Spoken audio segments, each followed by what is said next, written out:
Hello from Glastonbury and welcome to the Alexandra Wenman show. I am so delighted to introduce you to Juliet Yelverton. She owns the beautiful healing sanctuary that is Healing Waters here in Glastonbury, and I really want to introduce my viewers to this lady because she's been so wonderful to me over the years. We met in 2012, I think, for the first time. Yes. We did a video here. We did do a video here back in the days. Which you might have seen.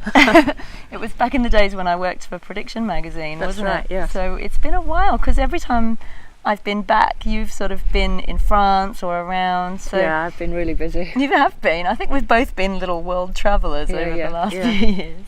But I wanted to just give our viewers a little bit of an idea of who you are. So would you be able to share us a little bit about your journey, your spiritual journey? What brought you to create this beautiful place here?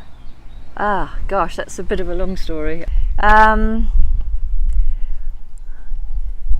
Well, I started working as a trauma therapist. First of all, I trained in craniosacral healing, and I was working as a craniosacral practitioner. But then I began to understand about trauma. As part of that training, we were introduced to the teachings of Dr. Peter Levine and Stephen Porges, and in particular to pre- and perinatal trauma. Wow.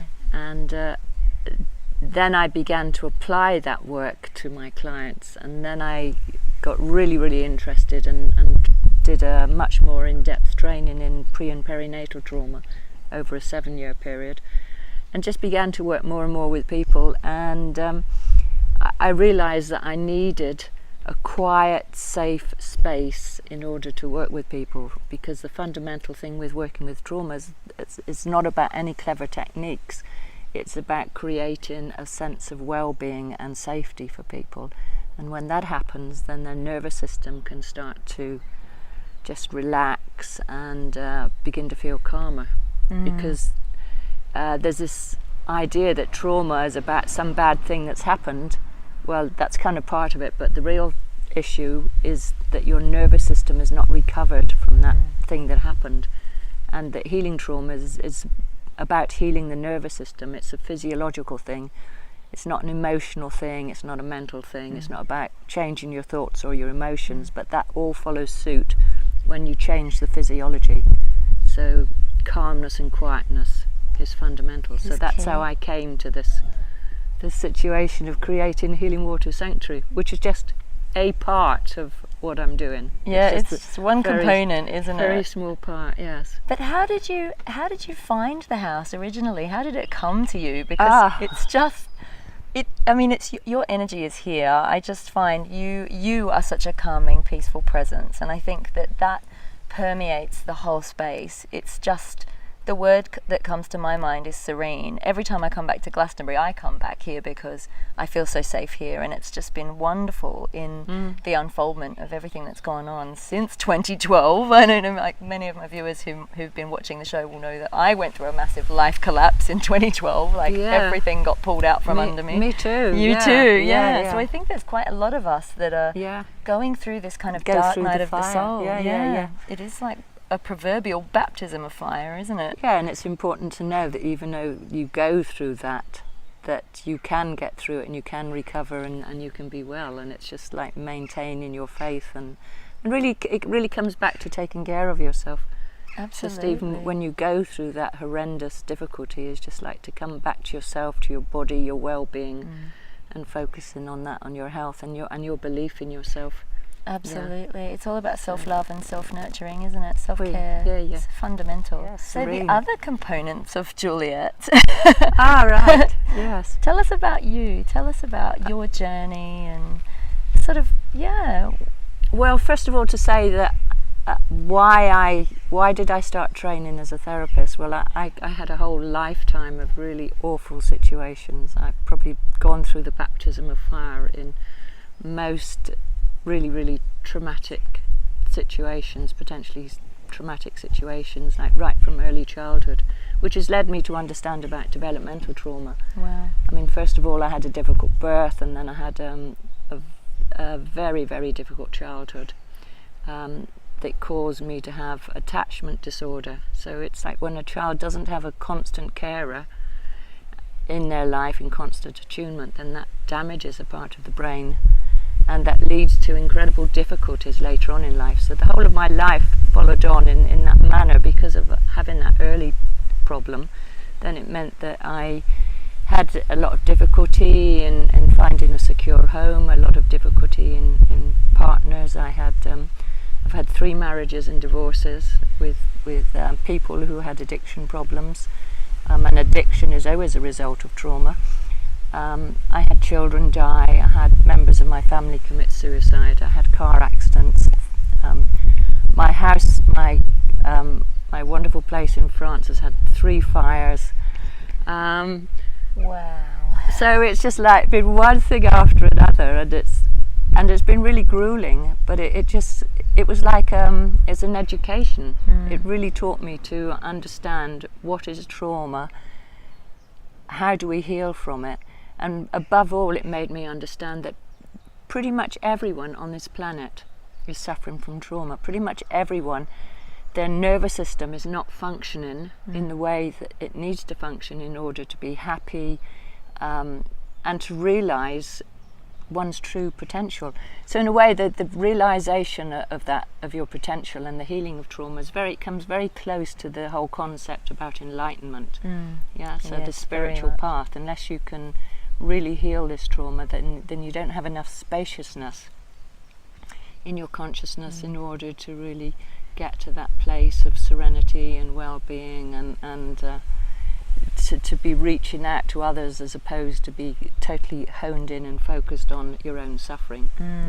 Absolutely. So I completely agree. I think also, like, a lot of people keep their trauma on the down low, like they suppress it or they hide it, they don't face it. And when in my experience of the dark night of the soul, it was like lifetimes of trauma. I would say it wasn't all from this lifetime that I was having to go and explore, but it had been hidden. It was like what we call our shadow. It's in our subconscious, it's in our cellular memory, it's in our nervous system, as you say.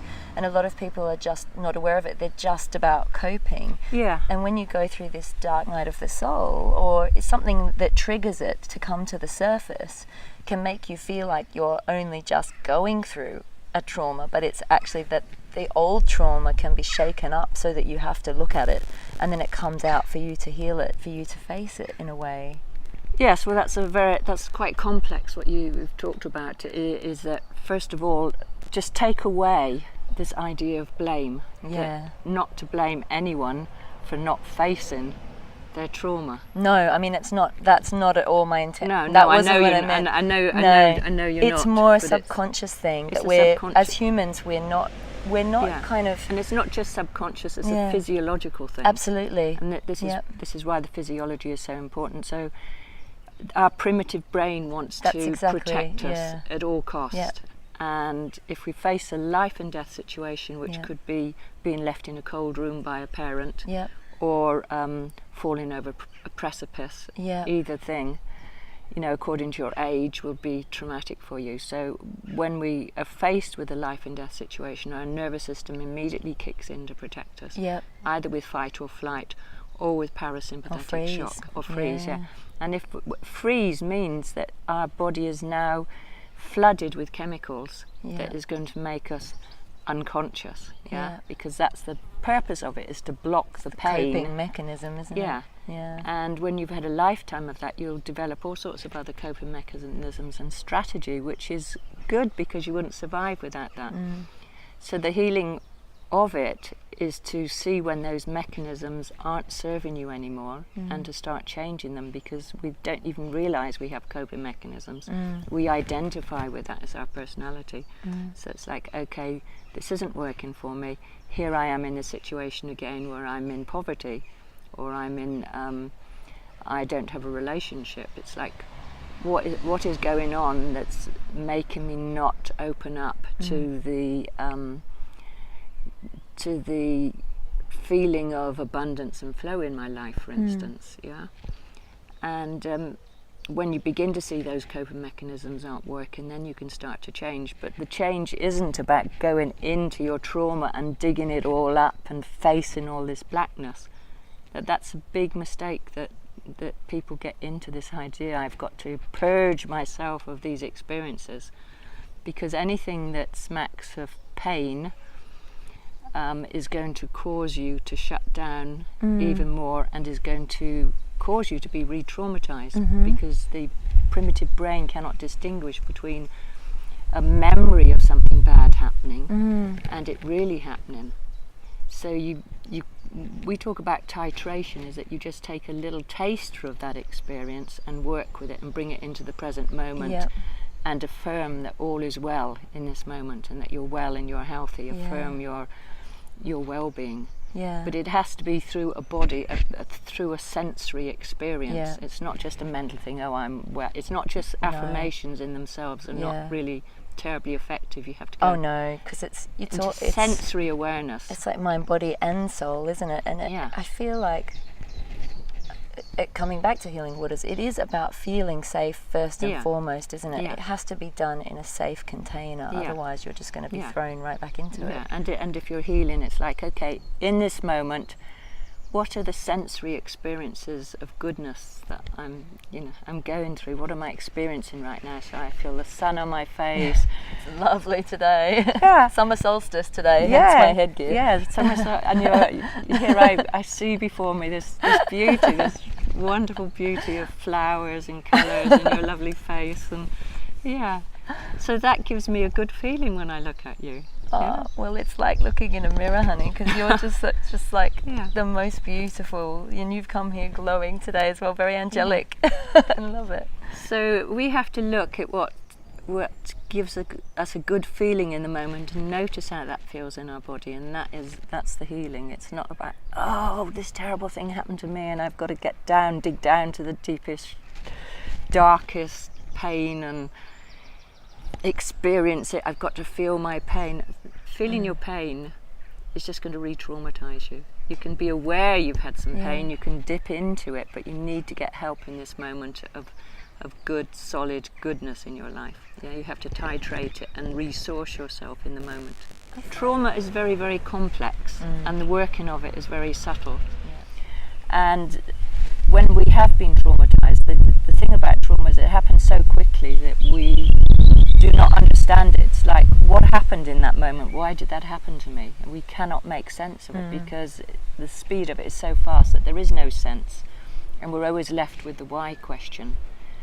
And finding an answer and a resolution of the why question is an important part, but it's a part that comes a little bit further down the line when these conditions of safety and well-being are met. So we're talking about trauma, but actually it stretches across a huge spectrum, from people who are very, very, very seriously ill to people who have a small amount of trauma, or they have a great capacity. They've already done a lot of healing work, and so it's very hard to kind of just like give a set formula. Absolutely. There are different things at different stages. Do you have a set process? Is it different for everybody that comes to you depending on their story?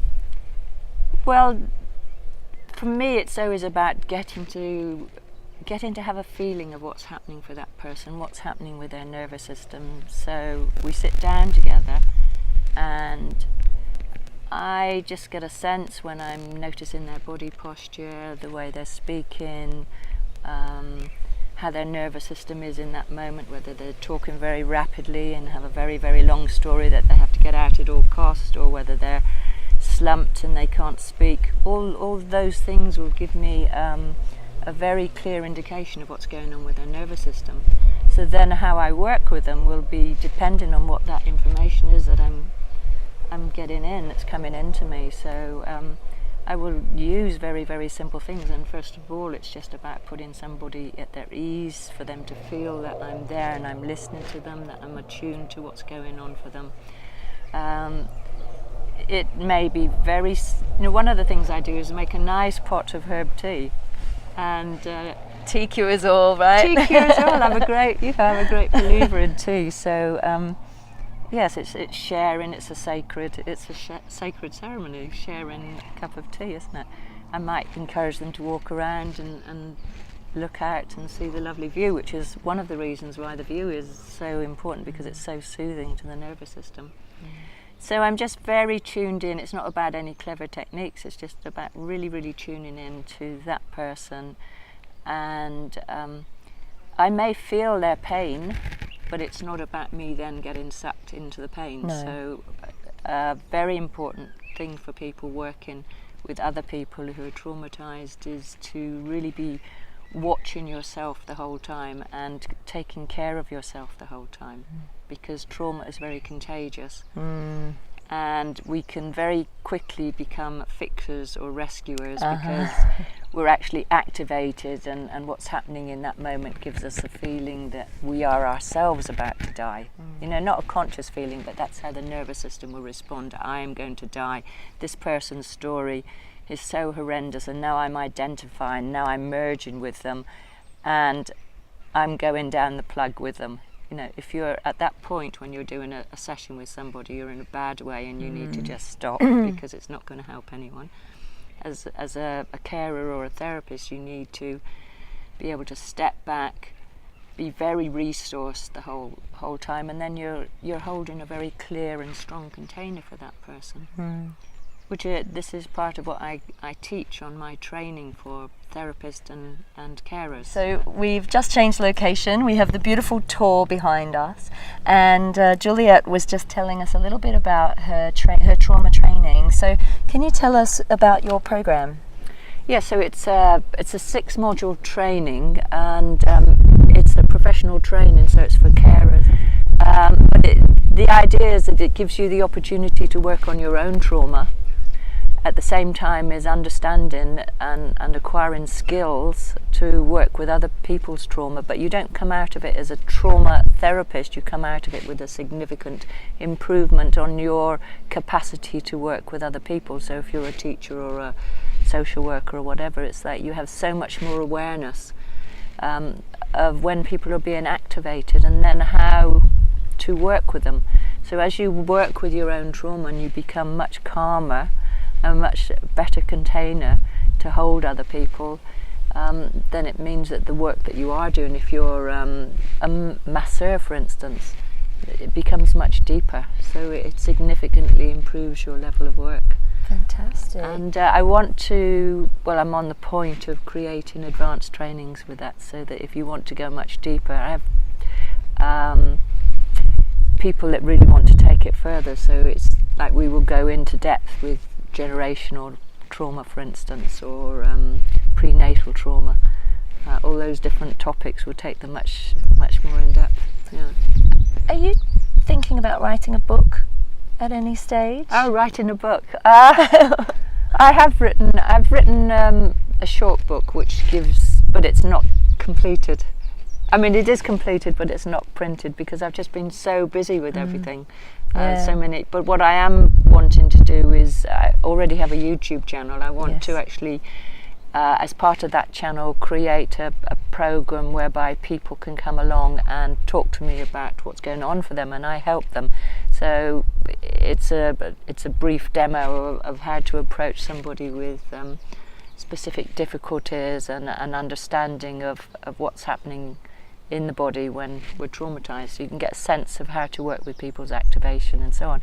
And if you're interested and you want to come along and be part of that, it gives you the opportunity to have a brief healing session with me and perhaps set you on a path to explore more deeply what you need to do for yourself. So, do you do a lot of work with babies and parents and young children? Because there was a conversation I was having with Jess Lewis in another interview I did recently, and she's recently become a parent, and we were talking about this old kind of idea of letting the child cry itself to sleep and letting the child self-soothe, and that to me just doesn't make any sense. No, it doesn't make any sense, and that idea comes out of the old child rearing approach. I think it was Alice Bailey, I can't think of her name still, but she wrote a book. She's a psychotherapist. She wrote a book for your own good. She's written a lot of books on child psychology, and she explored the German child rearing method, which was back in earlier times pre-1940s, where the belief was to break the child's spirit, to totally crush the child's will, and that a child shouldn't have any will.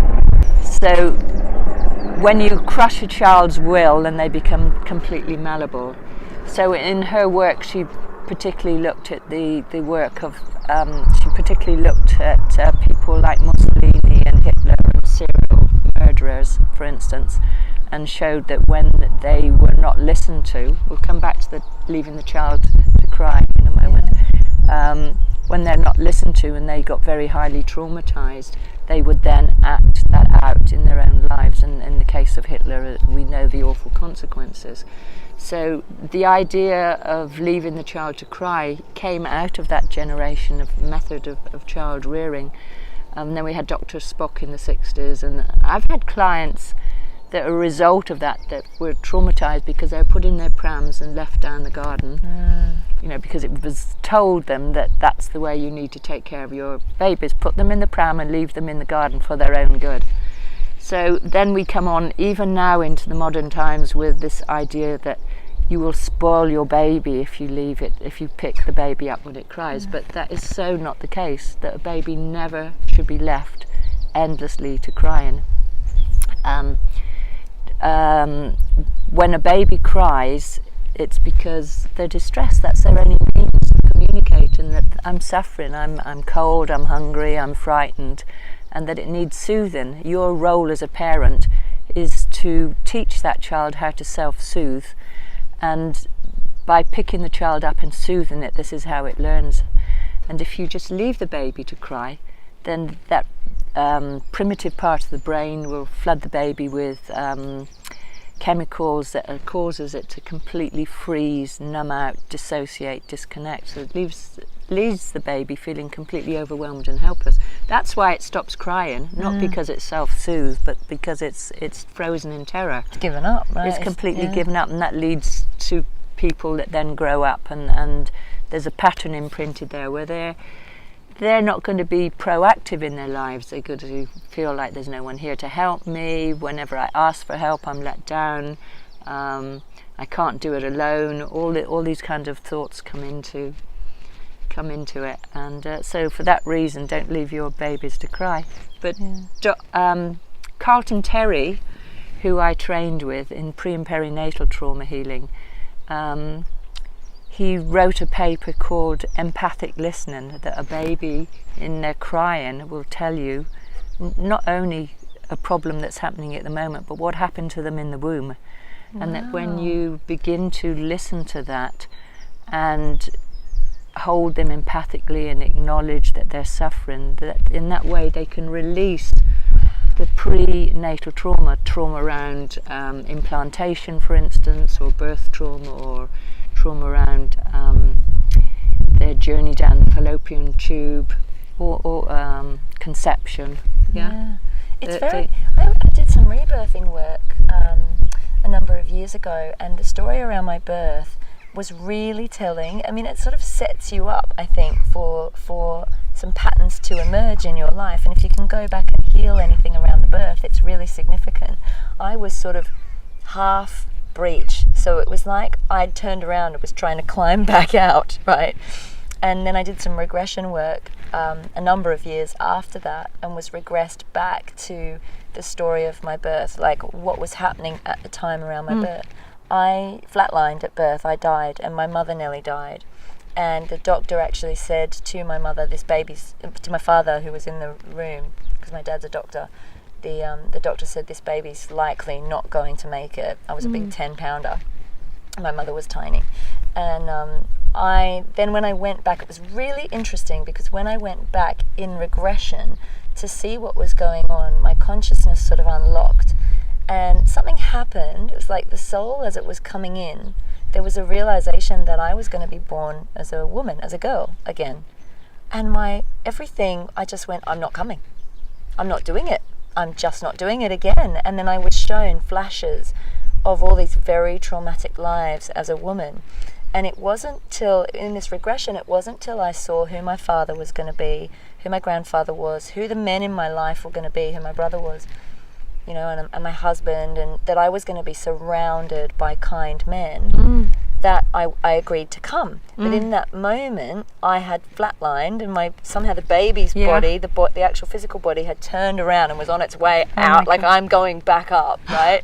I'm getting out of here. So I'm glad you came. Yeah, me too. And then it was interesting because the minute I had the thought of, okay, I'll come, I'll be born. That was obviously when I was resuscitated. It was like this miracle resuscitation of this newborn baby. The anaesthetist, who's my godfather now, he saved my life. But I got shown in that regression state when I was, you're connected to like the soul record, really. I was told kind of by my higher self that if I had died, my mother would have died. There was a contract for us to come into this life together because of the work that we've had to do. My mother's also a healer, but she does it all through prayer. She's amazing. And we've had a lot of stuff to kind of heal karmically from our bloodline, from our family line, and like you say, the trauma that's been handed down.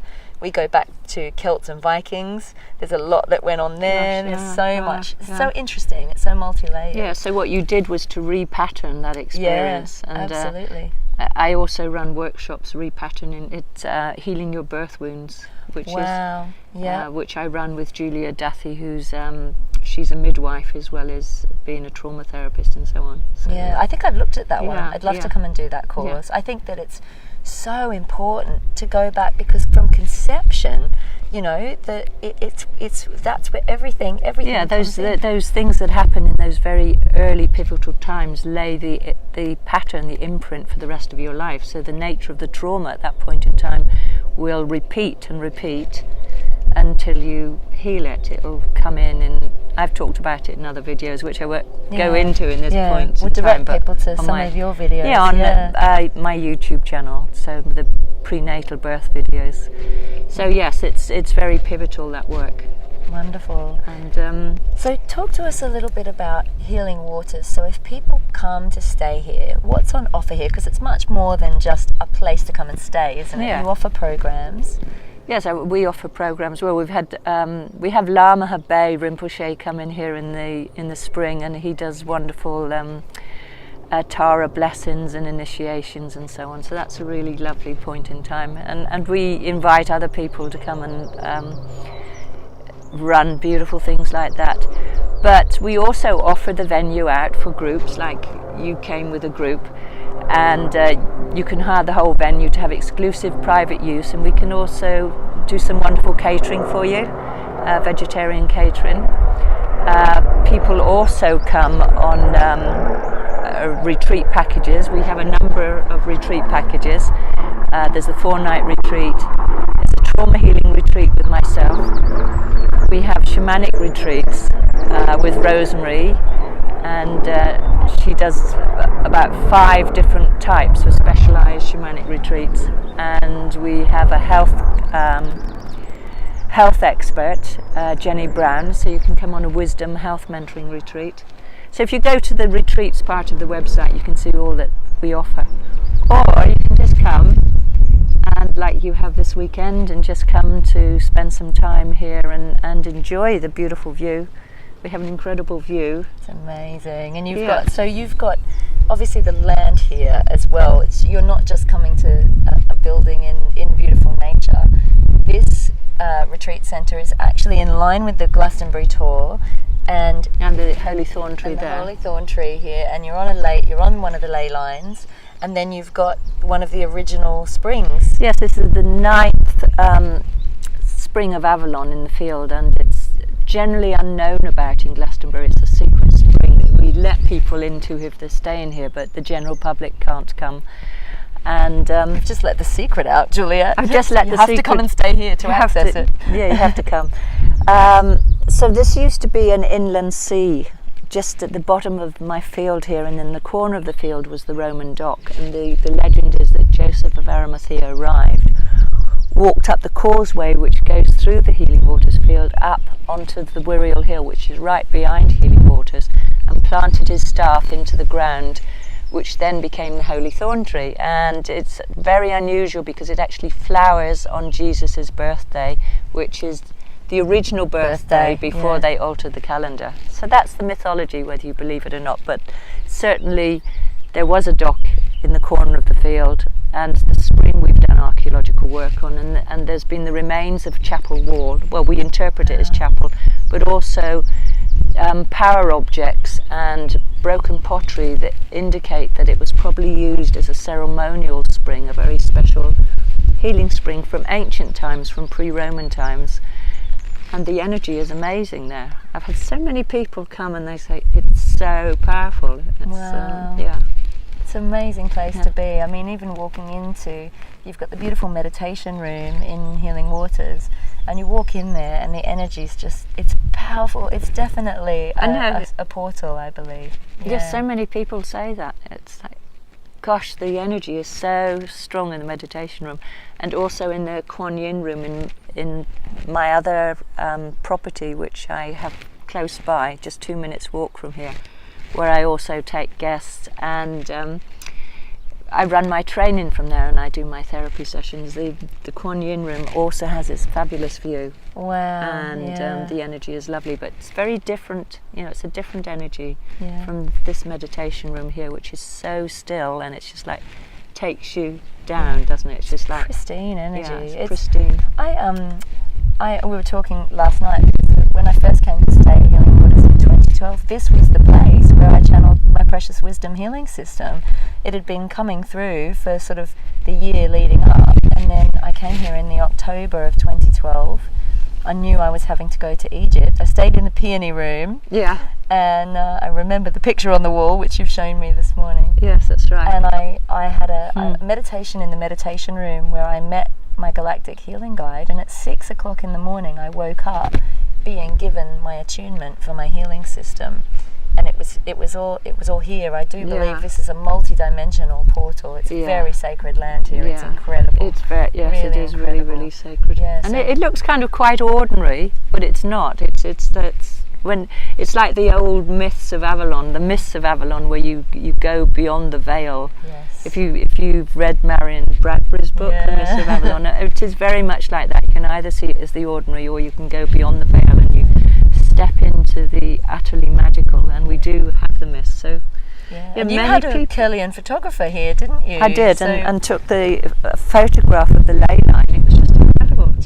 But lots of people have talked about channeling, amazing energy for channeling here. Yeah. Oh, I'll have to have a go. Maybe I'll do a video. Maybe I'll do a little channel video for our viewers here. I've been doing a bit of channeling on camera. I'm like facing my daunting fears of channeling in public.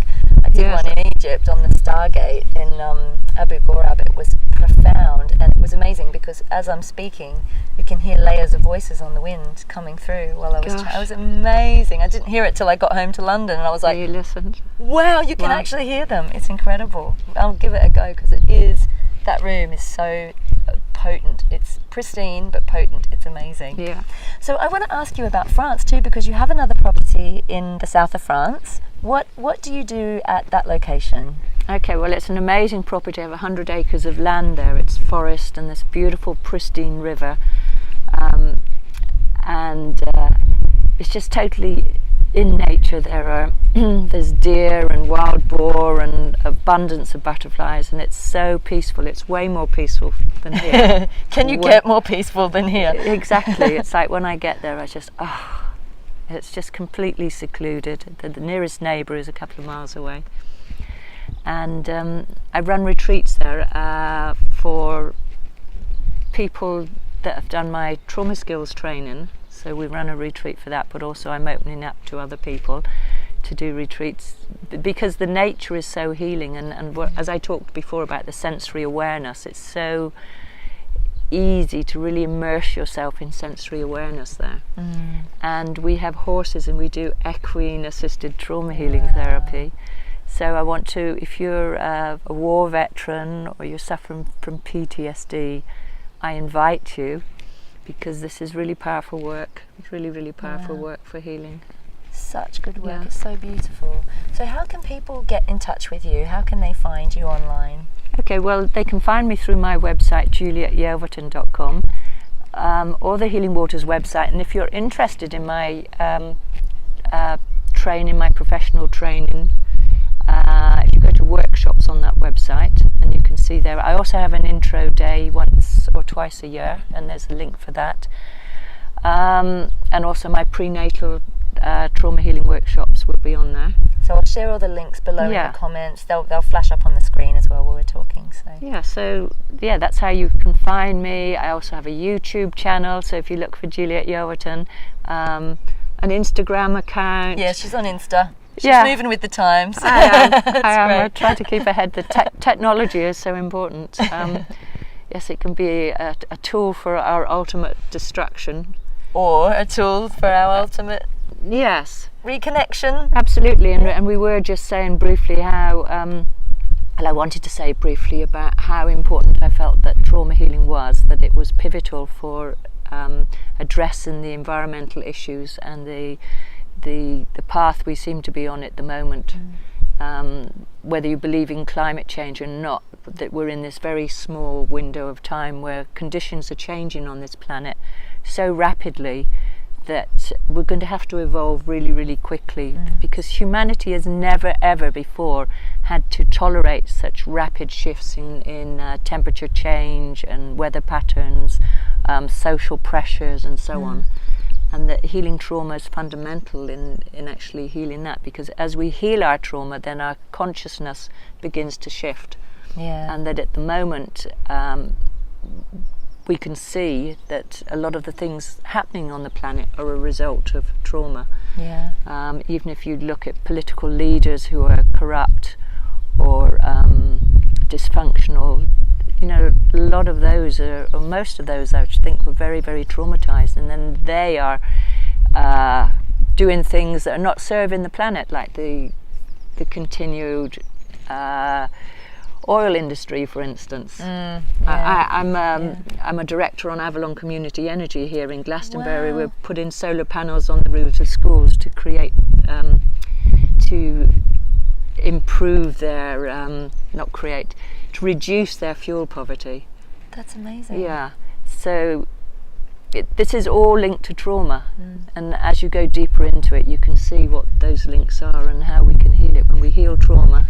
This is why I made a Bodhisattva vow many years ago. You know, the Bodhisattva pledges to come back for lifetimes until all beings are enlightened. And I see enlightenment and trauma healing as being in parallel. You can't have one without the other. So I have made a vow to dedicate my life. I'm very pleased you've come back. So I've got no choice, really. It's just like, maybe it's just like my patterns that I'm just a workaholic. Who knows? Well, that's beautiful. It's selfless service, and you know. Yeah, I do want to help people. It like makes my heart really expand and feel happy when I feel like I'm bringing benefit to other people.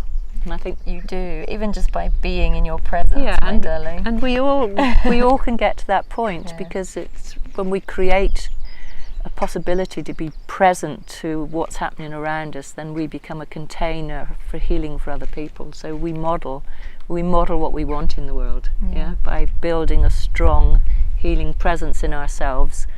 We calm the nervous system, as I'm looking in your lovely eyes in this moment. We're calming each other, we're soothing and calming. So be the change that you want to see happening in the world. You don't have to get overwhelmed and feel like you can't fix climate change or environmental threat, but you have the power to make the change within your own self and calm and nourish your own life. It's not about out there, it's about in here, nourishing yourself in this moment. So whatever pressurized thing that you've got signed up for today, then just slow it down, take a moment and really take time for yourself. Really be special and do something wonderful for yourself right now, because that's going to benefit you tremendously. The more we do that, it's going to have the biggest payoff. And you can, if you can't do that, even while you're watching this video, just soak in this glorious sunshine and energy of Glastonbury and this ley line. Imagine you can just absorb these energies that we're sitting in here, because it really is the most serene place here. And you know, you don't have to necessarily be in the place. You can imagine you're in the place, you can imagine the state, and you can invite it into your consciousness. Absolutely, because the brain cannot differentiate between real and imaginary. So if you imagine goodness and wholeness, reality around you, and we are all connected. And you're connected to us, whether you know it or not. I think there's like a 3 degree of separation or something like that. So as we connect with each other, then you are connected in. We are all here. Yeah, so just take the time, as Alex has suggested, take the time and just feel into that. Feel into your connection and to this beautiful land. Glastonbury is an amazing, amazing place. Avalon. The mysterious Avalon. Yeah. If you ask, like I always go to the Chalice Well and those 2 beautiful yew trees at the Chalice Well, I always stand between them and ask permission to enter the gates of Avalon. And the minute I do that, I always feel a veil lift. It's like an out breath. It goes, and the mists part. And I see, I mean, I'm very clairvoyant, so I see anyway, but the minute I walk, especially in there, I've seen the fairies, I've seen the tree spirits, they all come out, the whole place comes alive, and it's a different place. The minute you just ask permission, you can be shown, you'll feel it, it's the feeling body that will allow you to, there's a magic that happens, and it's like you're opening out into just other realms, other places. It's the whole place here is a portal. It's magical. I love it. And that asking permission, that's a whole nother big topic of conversation. It's really important when we ask permission, you know, when we open to respectfully asking permission. So much will open up for us, rather than kind of blundering in and then you know, everything hides away because nothing wants to be blundered into, but just with this whole planet with is reverence. Sacred, isn't it? Everything is sacred. Everything is sacred. Have reverence for everything, and then it will have reverence for you. I love it. I have so much reverence for you, my darling. I just want to give you a big hug. Thank you so much for your time this morning, and to our viewers, thank you so much for watching. Really do connect with this wonderful lady. Just being in her presence is so healing. And please do look up Healing Waters, healing-waters.co.uk, and it's underneath the video. You can put it there. So we're a Healing Waters Sanctuary in Glastonbury. Come and stay and have a wonderful time. And so from me and Juliet, lots of love, and thank you for watching the Alexandra Wenman Show. My heart to yours. Have a blessed day. Thank you.